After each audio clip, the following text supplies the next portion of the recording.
Hi, I'm Ms. Gochin, the Media Specialist at William Manning. In this video, we will talk about how to plan and track your research searching activities using the 3 P's of research: planning, purpose, and persistence. To be the most effective in your research, it's important to take some time to plan your approach. Just a few minutes of planning can save you hours of research time. All successful researchers take the time to plan. The Grade 8 LA Research Planning Sheet you received will guide you in your planning. In the first section, you will write in your working thesis, which includes the specific subtopics you will be researching to gather evidence to support your thesis. This section helps you define your purpose. That is, what questions are you trying to answer, or what information are you trying to find that will support your argument? The key purpose of your research is to identify and answer these essential or driving research questions and gather information that will help you prove your argument. These questions should not require yes or no answers, but be how, what, why type questions related to your topic and point of view.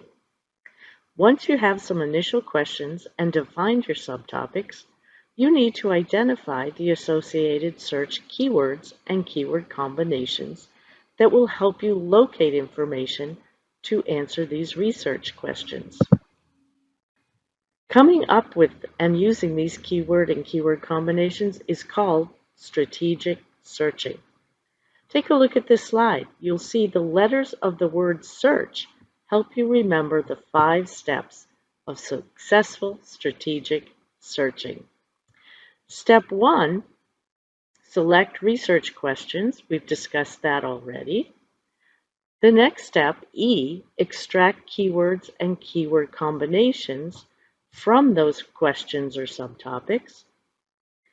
Third is A, apply keyword search strategies to these words, which we will discuss in a minute. And then once you have your keywords and your keyword search strategies, you will R, run your search in available sources, such as databases and the web, and then chart your sources, CH, which will help you keep track of which keywords or keyword combinations you've used and which have been most successful.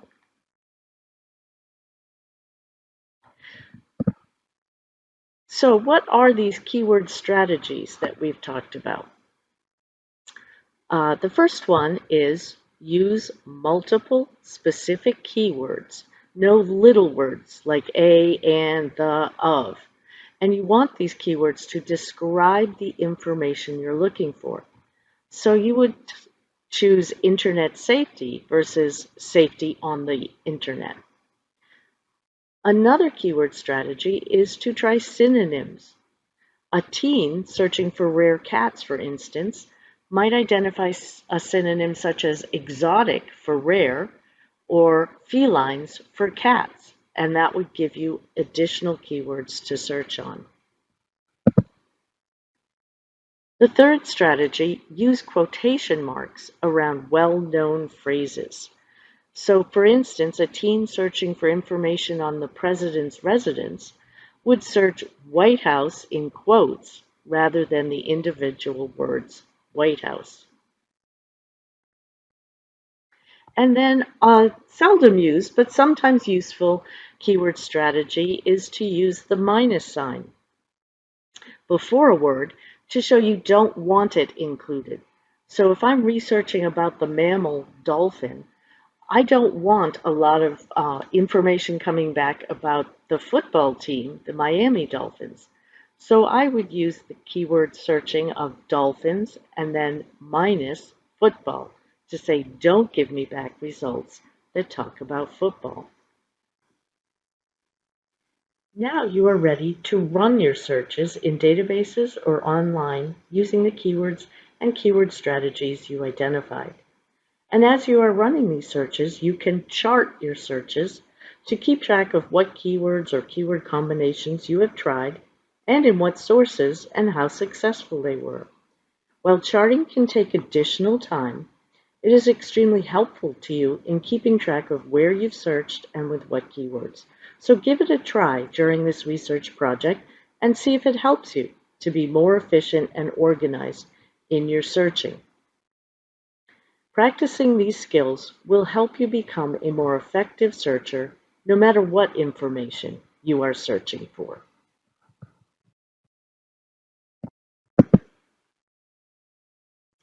In addition, when you are researching specifically for argument type research, pro-con, there are additional keywords you will want to add. For instance, if you're for an issue, you might try adding keywords like positive impact, positive effect, or benefits. If you're against an issue, keywords like negative impact, negative effect, or issues would be good keywords to add. For either side of an argument, adding keywords such as data, research, studies, statistics, information, or facts can help you narrow down your searches to specific pieces of evidence for your argument. That is especially beneficial when you are searching the internet as opposed to databases. So the research planning sheet that we have for you will aid you in planning your strategic searching. It'll support you in identifying your research questions or subtopics, identifying your keywords, making a plan to use those keywords, and then actually implementing your searches and charting your searches. And finally, persistence, that final P for researching. There are times during your searching where you may feel confused or frustrated. It is normal and expected. Using these planning techniques can help minimize your frustration, but you must be persistent. Don't give up, and make sure the information you are finding will actually help you achieve your purpose, which is to answer your research questions and support and prove your argument. If you're running into trouble, please ask someone. Talk to your teacher, come see me in the Media Center. We're here to help you so that you don't give up. Let's take a look at a completed research planning sheet so you will understand how this works and be able to complete your research planning sheet. Here is an example of a completed planning sheet for research. My general topic is school start times, and I will try to prove that school start times should be later because that would be better for teens. So for the S in our acronym SEARCH, which is Select Research Questions or Information, I have written down a working thesis here in this working thesis box based on some reading and browsing I have done to identify subtopics or points for my argument. I also color-coded the specific subtopics which support my claim. Then I have copied each of these subtopics down below in the keyword planning section, one subtopic in each subtopic box. Okay. Next, I will extract keywords, that's the E in search, by underlining or circling the important words in my subtopics. Remember, we are extracting the important descriptive words and then applying the keyword search strategies to those important words. So in this section of the planning sheet, keyword planning, you will see that we have included those keyword search strategy tips for you, in case you have forgotten them, that you will apply. So if I look down at subtopic 1, I have underlined the words research, sleep, effect, teens health.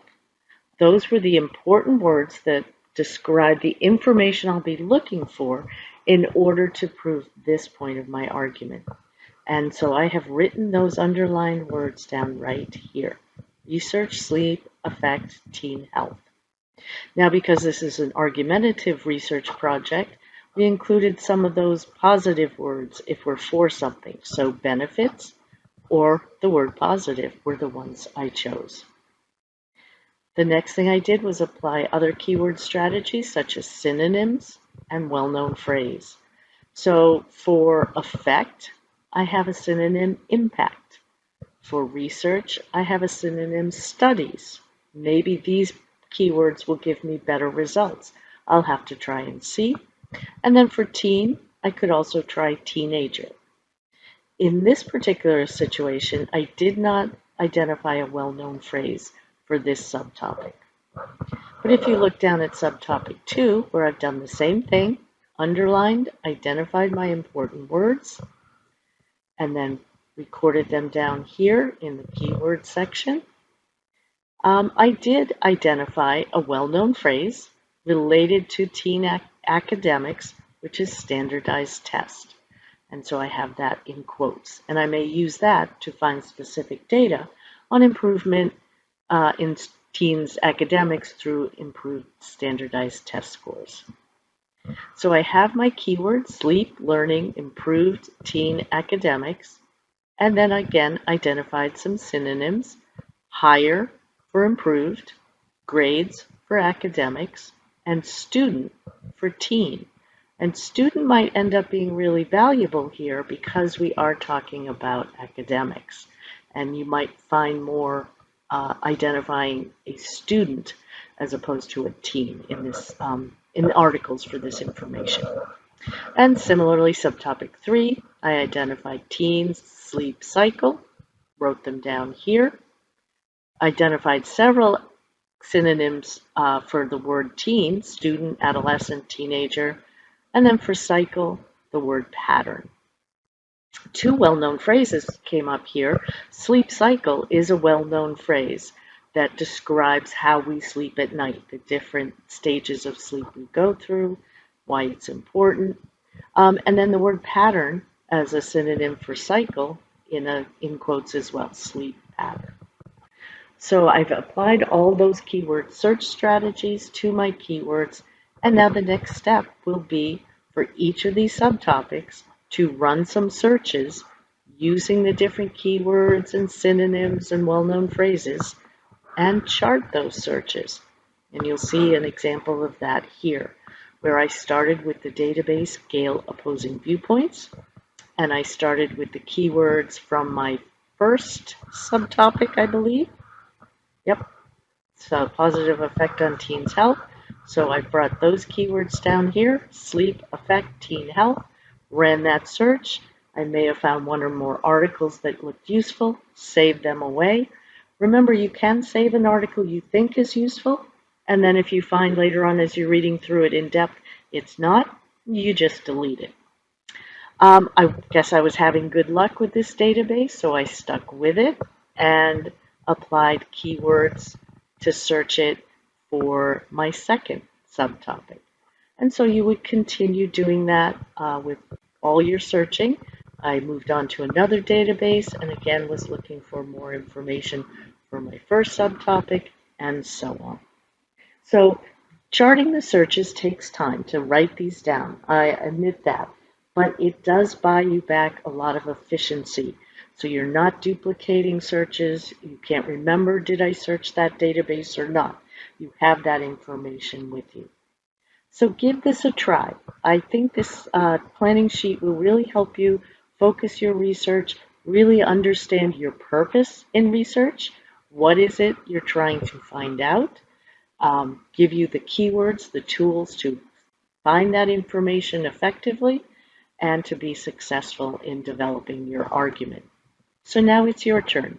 Give it a try, see how it goes.